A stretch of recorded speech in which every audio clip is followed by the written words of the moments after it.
আমাদের কাছে 11:30 নাগাদ ইনফরমেশান পৌঁছায় ওভার টেলিফোন, এবং সেটা ওই যে রেসিডেন্স আছে সেখানে একজন জনৈক ব্যক্তি ফোন করেন আমাদেরকে, এবং ইমিডিয়েটলি পুলিশ আমাদের ওখানে রিচ করে। তার আগে কোনো আমরা ফোন পাইনি। আমাদের কাছে কিছু আসেনি।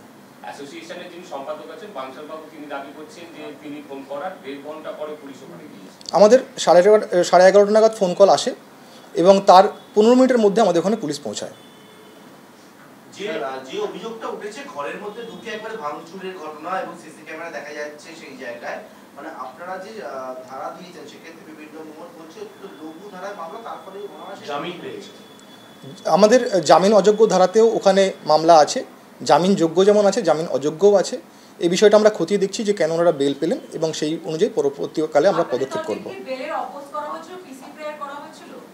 পিসি প্রেয়ার আমরা করিনি, কিন্তু পরবর্তীকালে কী কী আরও পদক্ষেপ নেওয়া হচ্ছে সেটা আপনাদেরকে জানিয়ে দেওয়া হবে।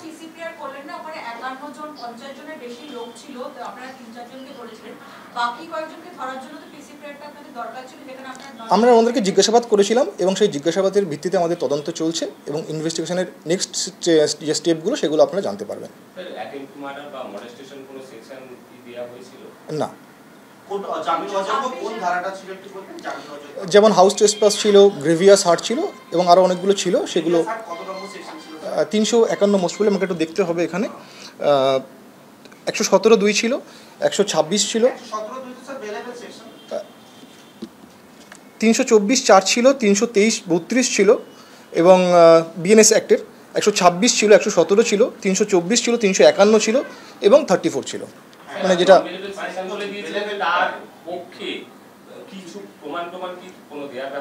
আমরা সেই মুহূর্তে যেগুলো আমরা পেয়েছি তদন্তে সেগুলোই আমরা কোর্টে পেশ করেছিলাম, এবং পরবর্তীতে যে তদন্তে যেগুলো উঠে আসবে সেগুলো আমরা পরবর্তীকালে কোর্টে পেশ করব। স্যার, আপনি যে সেকশনগুলো বললেন তার মধ্যে তো 126 হচ্ছে বেলেবল সেকশন, 117(2) ছিল আপনি বলেন খুব সম্ভবত, 4টা বোধহয় নন বেলেবল, 2টা হচ্ছে বেলেবল সেকশন, 324 বোধহয় বেলেবল, 351 বোধহয় বেলেবল, এবং 35 তো বেলেবল, 332টা বোধহয় ক্যান বি একটা কোশ্চেন মার্ক আছে, অর্থাৎ একটাই নন বেলেবল সেকশন। হ্যাঁ, যেটা পেয়েছি আমরা অ্যাজ পার এফআইআর আমরা সেইভাবেই আমরা কেস করেছি। স্যার, কমপ্লেইনে ছিল ওনার স্ত্রীকে মারধর করা হয়েছে বা কিছু? সবাইকে মারধর করা হয়েছে লেখা ছিল। মহিলাকে মারধর করা হলে শ্লীলতাহানি হলে তবে মলেস্টেশন হয়, শ্লীলতাহানি হলে তবে মলেস্টেশন হয়, এবং যদি পরবর্তীকালে আমরা তদন্তকালে এরকম পাই আমরা সেটা আমরা কোর্টে প্রেয়ার দিয়ে অ্যাডিং সেকশন আমরা করে দেবো।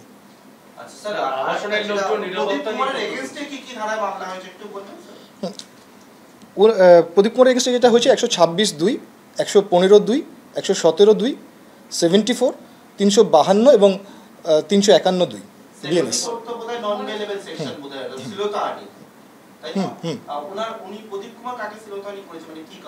অ্যাজ পার কমপ্লেন যে ওনার মা কমপ্লেন দিয়েছে এবং ওনার মাকে করা হয়েছে এরকমই একটা কমপ্লেনে আছে। আজাদ আলী।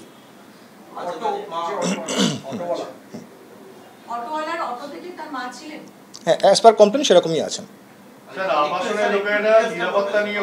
এক এক করে প্লিজ। হ্যাঁ, আমাদের সোনারপুর থানা সবসময়তে 24 আওয়ার্স ওখানে অ্যাক্টিভ আছে, তার সাথে সাথে জেলা পুলিশ, আমাদের যে পুলিশ জেলা তাদের সমস্ত সদস্যরা অ্যাক্টিভ আছে। আমি সবাইকে জানাতে চাই যে এরকম নিরাপত্তাহীনতায় ভোগার কিছু নেই, আমরা সবসময় আপনাদের পাশে আছি, সাথে আছি। যে কোনো মোমেন্টে আমাদের যে কন্ট্রোল রুম নাম্বার আছে সেখানেও আপনারা ফোন করতে পারেন, থানাতে ফোন করতে পারেন, যে কোনো রকম দরকারে আপনাদের সাথে এবং পাশে আমরা আছি। নিরাপত্তাহীনতায় ভোগার মতন কোনো কারণ নেই। না, ওখানে কোনো পিকেট বসানো হয়নি। কি ব্যবস্থা নিচ্ছে পুলিশ? আমাদের যেটা রেগুলার বেসিস থাকে, আমাদের 24 আওয়ার্স টহল থাকে, 8টি মোবাইল থাকে, স্পেশাল 8টি মোবাইলস থাকে, এবং বিভিন্ন বাইক পেট্রোলিং থাকে, এবং তার সাথে থানার অফিসাররা বিভিন্ন জায়গায় বিভিন্ন সময়তে টহল দেন। আইসি নিজে থাকেন বিভিন্ন জায়গায়, আমরা সিনিয়র অফিসাররা যারা আছি তারাও বিভিন্ন সময় বিভিন্ন থানা ভিজিট করি।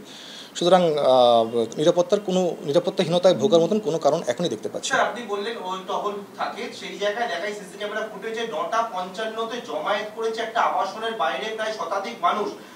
10:35 দেখা যাচ্ছে তারা ভেতরে ঢুকে তাণ্ডব চালাচ্ছে।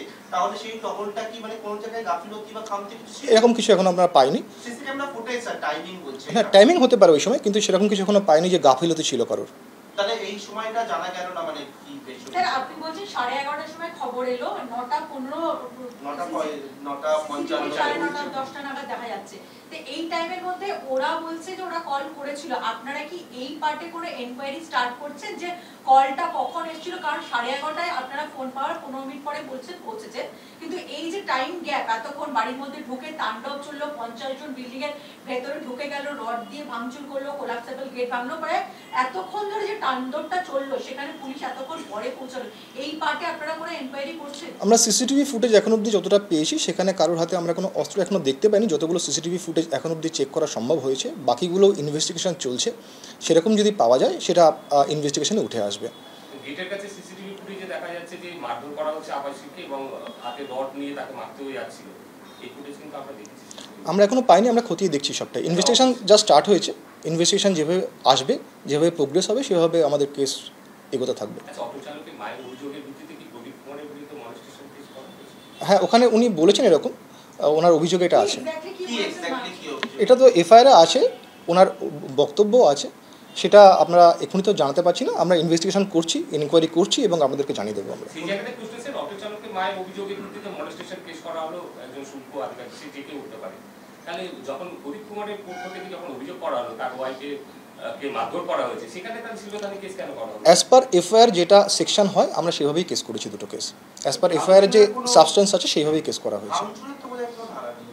দুটো জায়গাতেই যে বললাম, অ্যাজ পার যে এফআইআর যেটা আছে সেভাবে আমরা কেস করেছি। স্যার, আপনারা কি এদের বেল ক্যান্সেলেশনের কোনো prayer কি আপনারা প্রদীপ কুমারকে গ্রেফতার করবেন? এটা তো ইনভেস্টিগেশনে উঠে আসবে, যেভাবে ইনকোয়ারি ইনভেস্টিগেশন সবকটা পর্যায়ে রয়েছে সেইভাবে পরবর্তী পদক্ষেপ হবে আমাদের। বেল ক্যান্সেলেশনের কোনো প্রেয়ার দেবেন আপনারা? আমরা দেখে নিচ্ছি এটা যে কী কারণে বেল পেয়েছি, আমরা অর্ডার শিটটা দেখি এবং সেই অনুযায়ী আমরা এগোবো। স্যার, একটা লাস্ট কোয়েশ্চেন, এরকম কোনো খবর আমাদের কাছে নেই এখন। সুস্থ বলেন আমাদের কাছে এরকম কোনো খবর নেই উনি অ্যাডমিটেড আছেন। উনি অ্যাডমিটেড আছেন, এরকম কোনো খবর আমাদের কাছে নেই এখনো। স্যার একটা লাস্ট কোয়েশ্চেন, রিসেন্ট পাস্টে সোনারপুরের এলাকায় একাধিক ঘটনা, একটা জোড়া মার্ডার হয়েছে, বাজপেয়ী প্রতিবাদ করা, এরকম ঘটনা এবং বিভিন্ন মহল থেকে আইন শৃঙ্খলা নিয়ে প্রশ্ন উঠছে। সেই জায়গা থেকে কি প্রশাসন কোনো জায়গায় প্রশাসনের দিক থেকে খামতি থেকে যাচ্ছে বলে আপনারা মনে করছেন? এত ধরনের দৌরাত্ম্য চলছে, খুনের ঘটনা ঘটছে। আমি আগেও বললাম, আমাদের সোনারপুর থানা, শুধু সোনারপুর থানা নয়, সবকটা থানায় অল টাইম অ্যাক্টিভ আছে। আমাদের স্পেশাল আরটি মোবাইল টহল সব কিছু চলে আমাদের, এবং এরকম কোনো খামতি আমরা এখনও দেখতে পাইনি। পুলিশ যে কটা ঘটনা ঘটেছে সবকটা ঘটনাতেই পুলিশ অ্যাকশন নিয়েছে এবং প্রপার ইনভেস্টিগেশন চলছে। প্রদীপ কুমার কি হাসপাতালে পুলিশ নিয়ে গেছিল না ও নিজেই গিয়েছিল? সরি, প্রদীপ কুমার আহত হওয়ার পর, মানে হামলা হওয়ার পরে ওনাকে হাসপাতালে কি আপনার পুলিশ নিয়ে গেছিল নাকি উনি নিজেই গিয়েছিলেন? উনি নিজেই গিয়েছিলেন। কিন্তু একটা বিষয় আপনি খামতি নিয়ে বারবার বলছেন, এখান থেকে ঘটনাস্থলে দূরত্ব 5-6 কিলোমিটার খুব সম্ভবত থানা থেকে, সোনারপুর থানা থেকে। সেই জায়গায় আধ ঘন্টার ওপর ধরে সিসি ক্যামেরা দেখা যাচ্ছে এত লোকের জমায়ে, তারপরে তাদের সাহসটা হচ্ছে করে ভেতরে ঢুকছে, ভাঙচুর করছে, মারধর করছে। সেটা আমরা ইনভেস্টিগেশন করছি। আমরা ইনভেস্টিগেশন করে আমি যেটা বললাম যেভাবে আসবে আমরা সেইভাবে স্টেপ নেব এবং প্রসেসগুলো সেভাবেই কমপ্লিট হতে থাকবে। ইনভেস্টিগেশন যেখানে চলছে তার এখানে পিসি প্লেয়ার নেই কেন স্যার? আমি বললাম আপনাদেরকে প্রথমেই, যেভাবে কমপ্লেন এসেছিল কমপ্লেনের বেসিসেই আমরা ওদেরকে জিজ্ঞাসাবাদ করি এবং সেই অনুযায়ী আমরা ওদেরকে প্রোডাকশন করি। স্যার একটা কোয়েশ্চেন, প্রদীপ কুমারের এগেইনস্টে যে সেকশনগুলো দেওয়া হয়েছে তার মধ্যে কতগুলো নন অ্যাভেলেবল আছে, আর এই আব্দুল অ্যাকিউজার এগেইনস্টে যেটা আছে সেখানে কটা নন অ্যাভেলেবল সেকশন? আমি এটা দেখে নিয়ে একটু বলে দিই আপনাদেরকে একবার।